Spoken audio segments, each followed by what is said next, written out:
भयो ना तो मेरे लिए बरसाने से टीको आयो। तो मैया यशोदा चौंकने लगी, ये सब इसे किसने सिखाया पढ़ाया। अब तो कृष्ण जी जो चालू है महाराज, कहने लगे मैया तूने बताया नहीं, तू इतना काम करती है सुबह से लेकर के शाम तक, तू पहले बताती, चल मेरा विवाह करा दे उससे। सुन मैया, विवाह कराएगी ना तो तू जितना काम करती सारे काम आधे हो जाएंगे। तू आराम से बैठना सिठानियों की तरह, और मेरी शादी होगी, पत्नी आएगी, तेरी बहू आएगी, सारा काम ना बहू से कराना।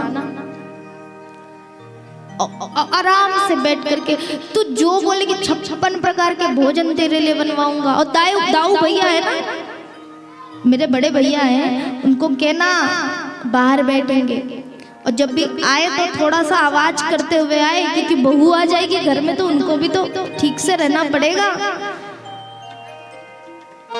सो मैया इतने दिन तक बताया क्यों नहीं, बताती तो देख तेरे सारे काम हल्के हो जाते। मैया कृष्ण जी के बातों को सुन करके मुस्कुरा रही है कि छोटा सा है और इतनी बड़ी बड़ी बातें कर रहा है। बहू का लालच दे रहे हैं भगवान, और ना ये लालच बहुत खतरनाक होता है, सच बता रही हूँ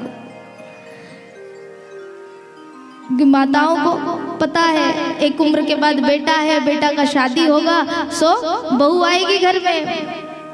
और जिसके एक बेटे होते ना उसे तो बड़ा आनंद होता है का एक बेटा है और बहू आएगी, सारा घर यही संभालेगी, उसी का ही है।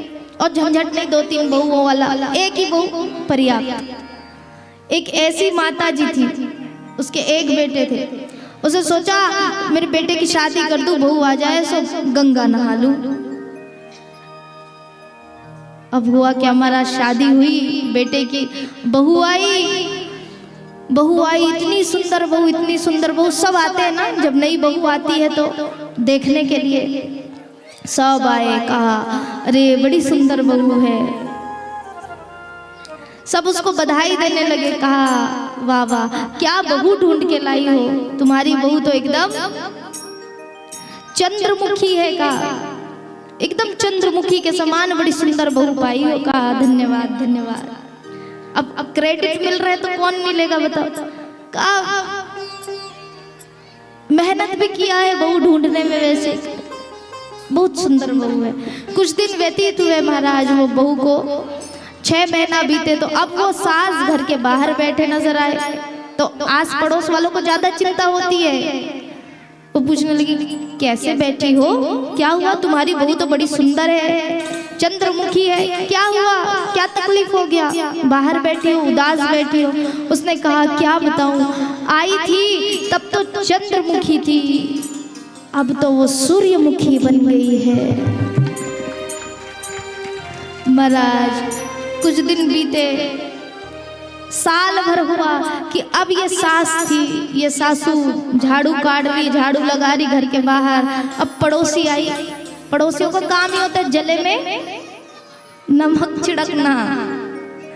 सो आई, अरे आप कैसे झाड़ू लगा रही हो, बहू कहाँ है।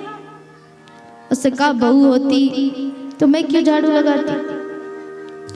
बात बनाने के लिए हर कोई एकाएक अपने दिल का बात कहना नहीं चाहता ना।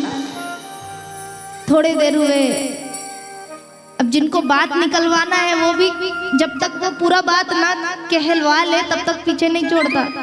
कहा अच्छा हाँ सब बढ़िया है, कहा हाँ बढ़िया है, तुम्हारी बहू कैसे है, वो तो चंद्रमुखी थी फिर सूर्यमुखी हुई, अब सब बढ़िया है। अब इसे आया बड़ा गुस्सा, उसने कहा अरे हाँ हाँ क्या बताऊं, आई थी तब तो चंद्रमुखी थी फिर सूर्यमुखी हुई, अब क्या बताऊं, देख मेरे हाथ में झाड़ू है, मैं झाड़ू लगा रही हूँ, अब तो वो ज्वालामुखी बनी फिरती है। कब ज्वालामुखी बन गई है। ऐसे बहू का लालच होता है, बहुओं का कर्तव्य होता है भाई कि घर को सहेज कर रखे। भगवान कृष्ण जी भी लालच दे रहे अपनी मैया को बहू का, देख बहू आएगी ना तो सारा काम कर देगी, इतने दिन तक बताया क्यों नहीं मुझे। मैया से जिद करने लग गए। छोटे से लाल जी हैं, कहा मैया मेरा विवाह करा दे, मेरी शादी करा दे, तो बस और कुछ नहीं चाहिए। और कहने लगे क्या, किसी ने नाम भी बता दिया था, राधा रानी है। सो जिद करने लगे, राधिका गोरी से बिरज की छोरी से मैया करा दे मेरो ब्याह। राधिका गोरी से बिरज की छोरी से